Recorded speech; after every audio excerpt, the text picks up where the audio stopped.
What is up, everyone? OG over here from Player Essence, and welcome to another PE News. And today, I think I've cracked the virtual console conundrum when it comes to Nintendo Switch, and I want to talk about that. We also have some news on Dragon Quest, which shouldn't really be news, but there is some news on Dragon Quest 11 for the Nintendo Switch in terms of what's going on there. We also have some Naruto Shippuden Ultimate Ninja Storm Trilogy screenshots. The game is looking pretty sharp on the Switch. That game is coming out this month, so it should be interesting there. So let's go ahead and get right into this. And we are starting off with the virtual console. Now, I teased this when it came to my last video where I was talking about Sega Ages and Sega Dreamcast and Sega Saturn games potentially coming over, but I've noticed something. Anytime that some of these developers talk about classic games, and anytime that people mention this type of thing, everyone's saying, like, where is the virtual console? What's going on with the virtual console when it comes to Nintendo Switch? And I think I know what's going on based on a number of different factors here, and based on what developers have been saying about their games in terms of classic titles coming over. Now,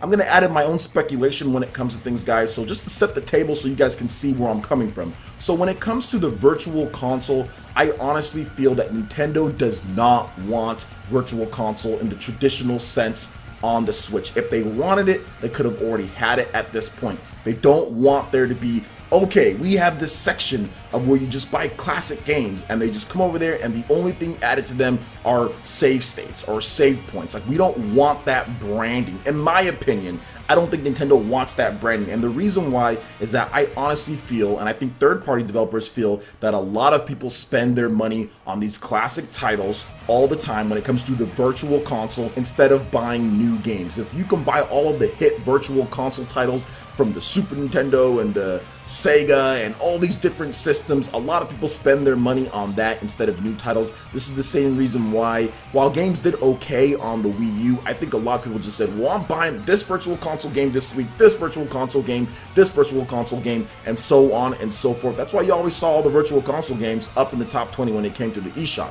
Now, if you look at the Nintendo Switch, a lot of the games are like Rocket League, a lot of the games are Celeste, a lot of the games are the new independent titles and Nintendo's first party, and every now and then you'll see some of the bigger third-party titles make it into the top 20, and I think Nintendo wants that. They don't want people profiting millions upon millions upon millions of their just being dump trucked virtual console games on there with just save restores. I think Nintendo thinks that that could harm them when it comes to the sales of new games, more in line of like third-party developers and independent developers. Notice how they've been giving a big boost to independent developers, doing Indie Directs and all that, whereas virtual console was front and center back on the Wii and the Wii U, and even to the 3DS for a small extent, but Nintendo's not doing that, and that's why they said when they released their online, they're gonna do like one game like a month that you get, but there's enhancements to the game when it comes to online play, and that's where my theory comes from the base of Nintendo first. They're not just doing classic games that they're going to release on the Nintendo Switch, but they're going to be enhancements. Now, if you read between the lines when it comes to Sega Ages on the Nintendo Switch, those are going to be a branding of games with enhancements. So it's not just going to be the vanilla game coming over to the Switch. It's actually going to be enhanced in some ways, whether that's like rewind points,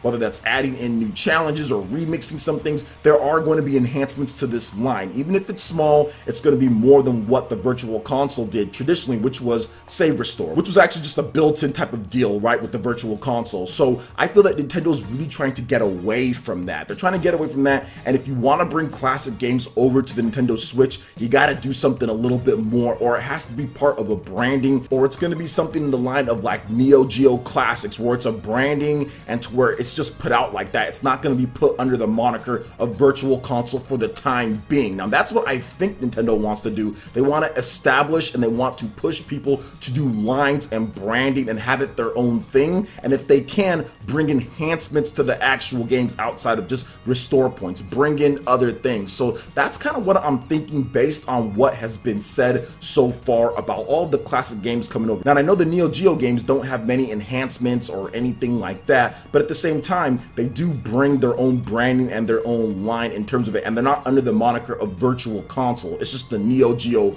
branding. I know there are some enhancements, I guess, to some of the games. I haven't played a lot of them on the Nintendo Switch, but Sega Ages particularly has enhancements to it, and Nintendo's bringing their own games over with online play as well. So I think that's what Nintendo's trying to push for in order to bring it more balance in terms of what games are coming over and what the money spent when it comes to smaller titles. Because if you can get a bunch of Super Nintendo games for $7.99 or whatever the case is, or you can get N64 games for $19, people are just going to buy that instead of buying buying Celeste instead of buying some of the newer games. It's just a fact, guys. This happened on the Wii U, it happened on the Wii. That's just what happened, guys. So I think that's the reason why we don't see a traditional virtual console, because Nintendo could have already had a traditional virtual console if there wasn't something going down, or they would have already done it by this time, because virtual console, they're expert at it. They're experts at virtual console. They've been doing it for generations now. The 7th generation, you had the 8th generation, you had the 3DS generation as well. 3 generations of doing virtual console across multiple platforms, and the Switch is the easiest to develop on when it comes to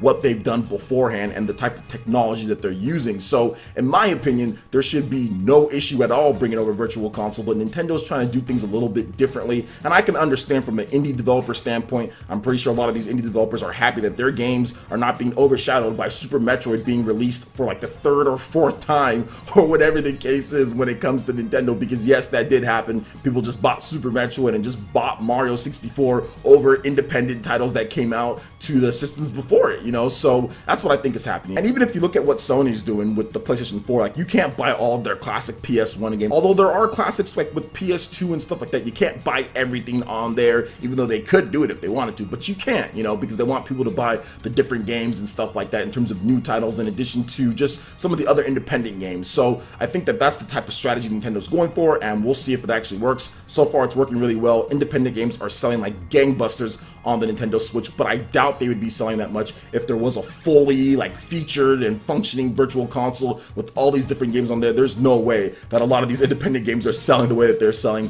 when you can buy much cheaper games that were AAA in their day. You know, just there would be no way that the independent games would be doing as well as they're doing if there was a fully featured virtual console. And I think Nintendo might change things when they actually get more units out. Maybe there will be a time where we get a full virtual console, but I don't think it's coming anytime soon in terms of the immediate future. I think it might be years down the line, or it might be a whole separate thing, but they might just continue doing what they've been doing, which is like the NES Classic and the Super Nintendo Classic and stuff like that, where they put the best ones or some of the best ones on there and say, all right, here you go, you know, you can just do this. What do you guys think about my theory here? I'm not saying that I'm 100% right. I'm just going off of what we've seen so far and the evidence. I'd love to hear you guys' thoughts in the comment section below. All right, and moving into some other news here, Dragon Quest XI on the Nintendo Switch is based on the PlayStation 4 version, which is something that made headlines in multiple different websites, but we already knew that since it was Unreal Engine 4, which they revealed a while ago. But anyway, localization will not be censored as well. So that's also good to hear, right? Tokyo Mirage Sessions, where you at? So Square Enix has already told Nintendo Switch fans that they'll be waiting a while for Dragon Quest XI on the Nintendo Switch. It's coming out much later. They're still optimizing Unreal Engine 4, I guess. So we do know that it is coming though. Details are kind of scarce, but at the same time, we have a confirmation that it is based on the PS4 version, which once again, of course it was, because it's using Unreal Engine 4. I doubt that they use Unreal Engine 4 and make 2 different versions of Unreal Engine 4 for the game. That just makes no sense, and it would take even longer. So there you go, there's that. And also Square Enix confirmed that the North American and European release of Dragon Quest XI will not be censored from the Japanese version. So everything that's in the Japanese version will be in the US and European version there. So this will include all the Japanese cultural references, as well as any content that might be considered risky as well. So everything's going to be there, and that's good, because too many times we get some censorship here and there. Heck, Bravely Default had it, Bravely Second had it. There's been multiple different games from Square Enix, even recent ones as well. So I'm glad they're not going to be censoring content, just because there's no need to. I think that we can all handle it for the most part. They don't need to be censoring stuff, so that's good to hear. Although, like I said, it seems kind of weird that they'd have to confirm that. I mean, I know that people just want to know, because guys, believe it or not, I know this sounds really weird, but there were videos and there were people that were saying that the Nintendo Switch version of Dragon Quest XI would be based off of the 3DS version, which is just absolutely idiotic, in my opinion, to say that. Like, it's just absolutely ridiculous to say that it'd be based off the 3DS version, because the 3DS version uses a completely different graphics engine in terms of what they're doing. You're not going to port over a dual screen experience and make things even more difficult for you when you have an HD version right then and there. So essentially they'd have to make 3 different versions of the game, because you have the PS4 version, you have the 3DS version, then you have to make a custom high resolution models and everything for the 3DS version to bring over to the Switch version. So it would make no sense instead of just using that Unreal Engine 4 and using that PS4 version that you already had that's HD. So yes, there was a time that people thought that, so I guess we have the ultimate confirmation here, right? Even though they already confirmed that it was Unreal Engine 4. So what do you guys think about this news when it comes to Dragon Quest XI? Are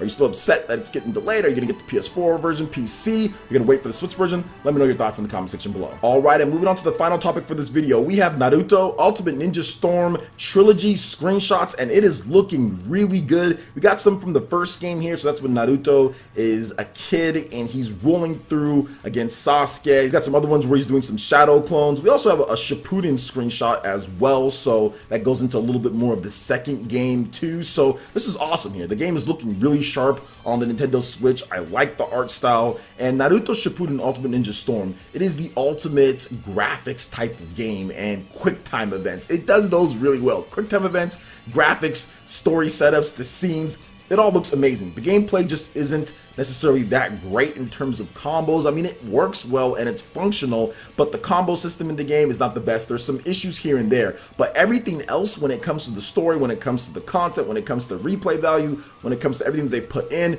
Naruto Shippuden Ultimate Ninja Storm Trilogy is a fantastic package. You are getting a lot of content. Naruto Shippuden Ultimate Ninja Storm 2 is my favorite out of the bunch, and the story mode is what you need to play. Like, the story mode is great. Go through the story mode, have a lot of fun there. The battles are actually more intense and ramped up even more from the anime. So if you like Naruto, if you like action games, if you like quick time events, then this game is definitely for you. Now, if you're looking for an in-depth fighter with a bunch of different mechanics and highly competitive online play and all that, then this game is not for you, because it's not that. So what do you guys think about these screenshots for Naruto Shippuden Ultimate Ninja Storm Trilogy on the Nintendo Switch? The game is dropping at the end of this month. Should be a lot of fun for Naruto fans. Let me know your thoughts in the comment section below. Alright, Ninja, that wraps it up for this video here. Go ahead and check out the links in the description below. We got Facebook and Twitter. Go ahead and give us a like and a follow on our social media. Really helps us spread the content of Player Essence across the internet in addition to YouTube.